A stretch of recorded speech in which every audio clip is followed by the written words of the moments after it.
ẹ káwọn padà sórí ètò yìí ètò Ramadan Kareem mo rò pé ń gbádùn àlẹ́ yìí tán alhaja wa ń ṣe màmá wa alhaja wa Shukratullahi Kamil Garu kọlọ́n dákun sàjárí wọn pé ẹ wá ń bá ọ̀rọ̀ kan lọ lẹ́ẹ̀kan ẹ ní arákùnrin kan ṣaláìsí níbi fìdáwò rẹ̀ náà. so àfà tó wá give lecture wa ń sọ fún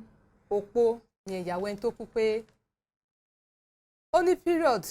tẹ́ máa fi dúró nílé o the waiting period for a widow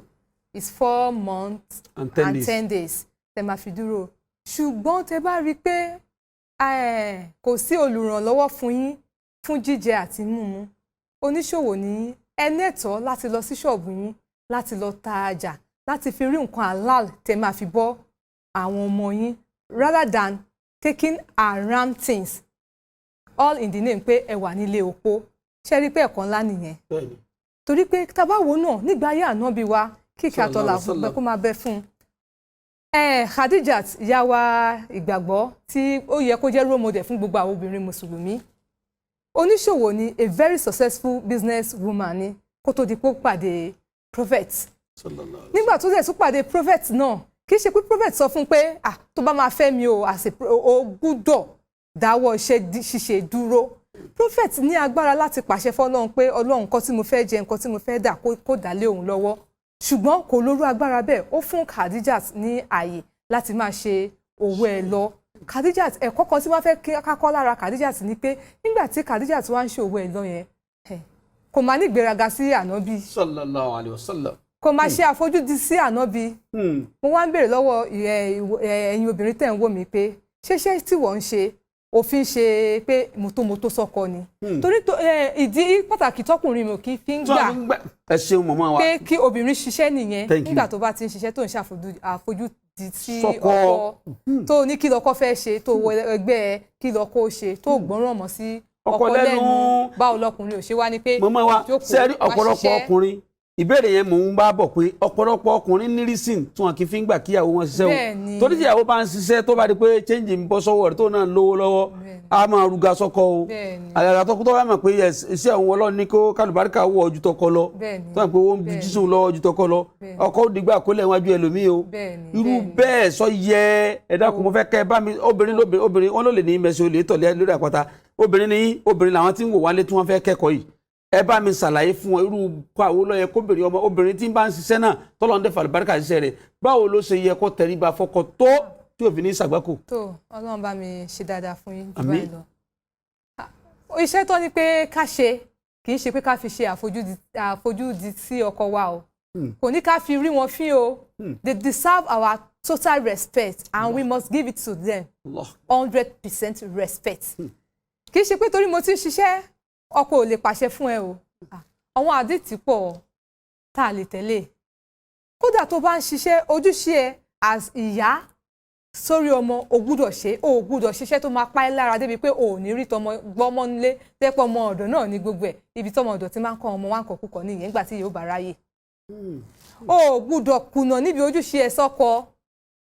ojúṣe wa sọ́kọ ó pọ̀ the main aspect ni pé tọkọ bá sọ pé ó yá in time of sexual intercourse o gbọ́dọ̀ sọ pé o ṣàmọ̀ pé mo ṣiṣẹ́ lọ ni o ṣàmọ̀ pàtàrọ̀ ni mo ti lọ ni rárá o iṣẹ́ tó ń ṣe kò gbọ́dọ̀ di ẹ lọ́wọ́ yẹn o nítorí gbogbo obìnrin tó bá kọ̀ fọ́kọ wọn ní màláìka máa ṣépele tí lè fi mọ́ ni. Allahu Akbar. so nítorí ẹ ìdí èyí a gbọ́dọ̀ sọ pé iṣẹ́ tá à ń ṣe ó gbọ́dọ̀ jẹ́ ká kùnà níbi ojúṣe wa ní inú ilé as obìnrin mùsùlùmí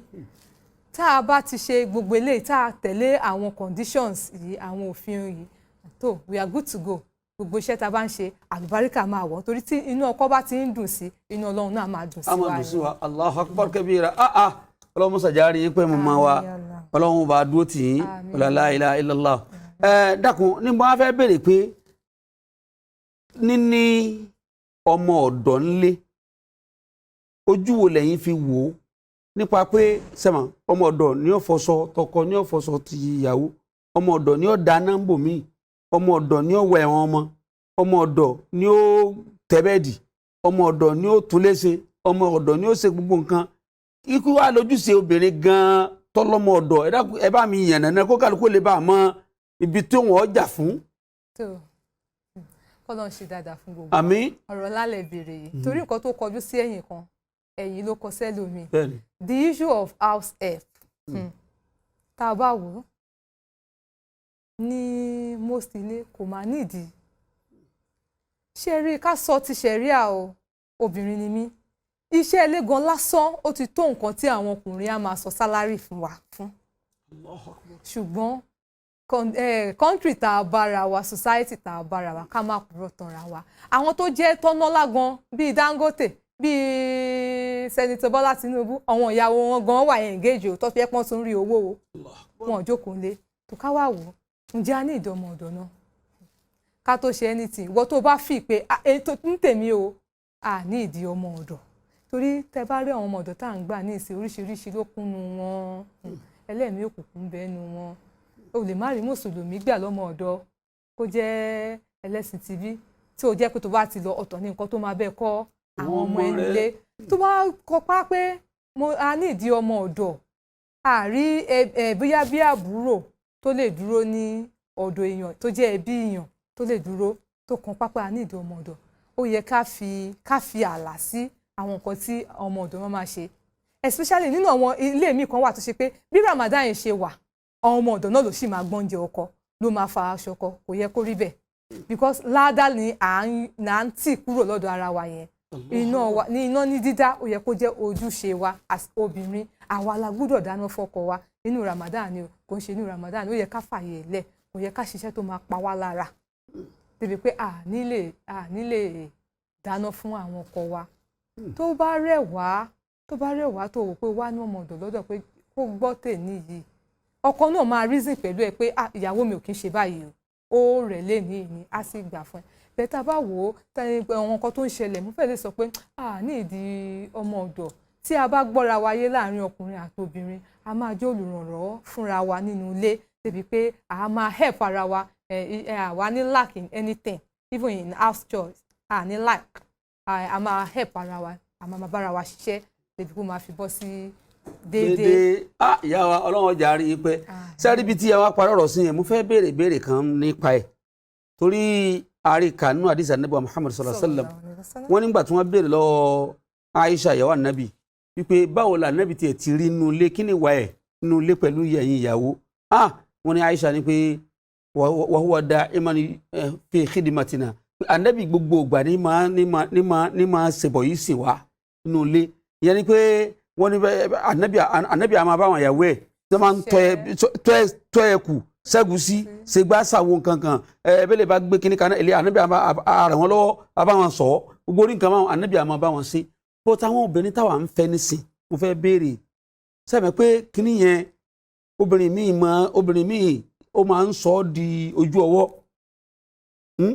tọkùnrin mi bá fìrì ẹ lẹ pé ṣebí ìyàwó mi ni I love her now tó wá bóyá ọba ṣẹ́ẹ̀kù lórí ọba tó ewédú lé ní tó bá di lọ́la lẹ́yìn tó bá tó ewédú tán ìyàwó yẹn sọ pé ọba òun gbé kaná tó bá di lọ́tùnla á ní kó bá òun fi kán sí tó bá di ẹjọ́ mẹ́rin gẹ́gẹ́ bí àwọn obìnrin wa nísìn ọkọ ní ọ̀padà ṣe ewédú yẹn tán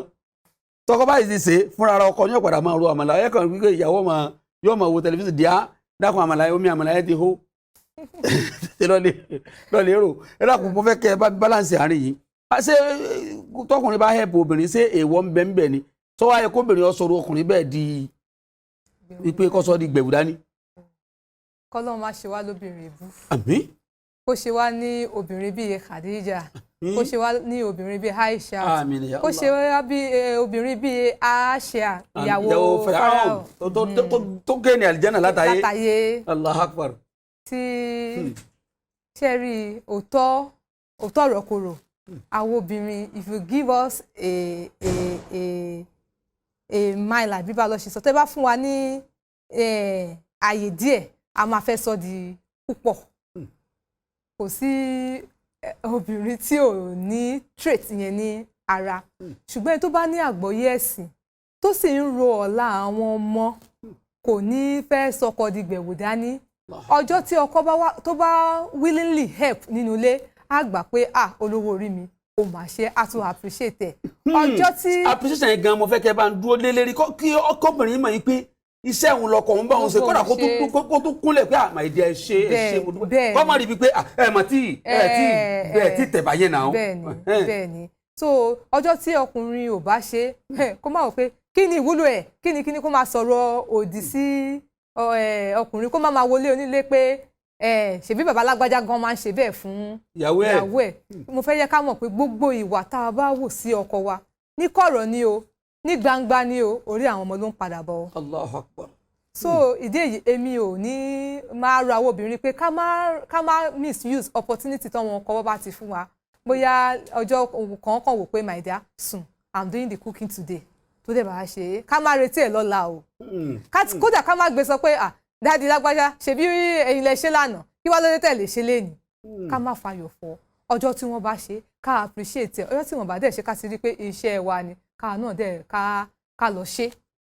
Allahu Akbar kabira Allahu Akbar kabira ìyá wa adúpẹ́ púpọ̀ lọ́wọ́ yín fún pé àti ẹ̀pín ẹ sì dá wa lóhùn lórí Orísun láti wá fún gbogbo àwọn obìnrin wa nímọ̀ràn nínú ilé láti mọ ojúṣe wọn Ọlọ́run bá san ilẹ̀ san rè o ọlá nàbí lọ́dọ̀ Ọlọ́run la ilaha illallah gbogbo ẹ̀yin olólùfẹ́ wa tí ẹ̀ ń wò wá ń lé tí ẹ̀ ń gbádùn ilé iṣẹ́ wa lórísun bí lórí ètò Ramadan Kareem ìyá wa tí a ti gbà lálejò látàárọ̀ tó a ti ń fọ̀rọ̀ jomi tó rọrọ̀ nípa pé ǹjẹ́ obìnrin lẹ́tọ̀ọ́ àti ṣe iṣẹ́ tí wọ́n sì yànnà náà fún wa pé obìnrin lẹ́tọ̀ọ́ àti ṣiṣẹ́ láti máa fi ran àwọn baálé wọn lọ́wọ́ nítorí pé tóbìnrin bá ń ṣiṣẹ́ ìyẹn wo irú àsìkò tá a wà yìí tí kòrónà kó gbogbo wa sínú ilé yìí ọ̀pọ̀lọpọ̀ ilé ló jẹ́ sí wípé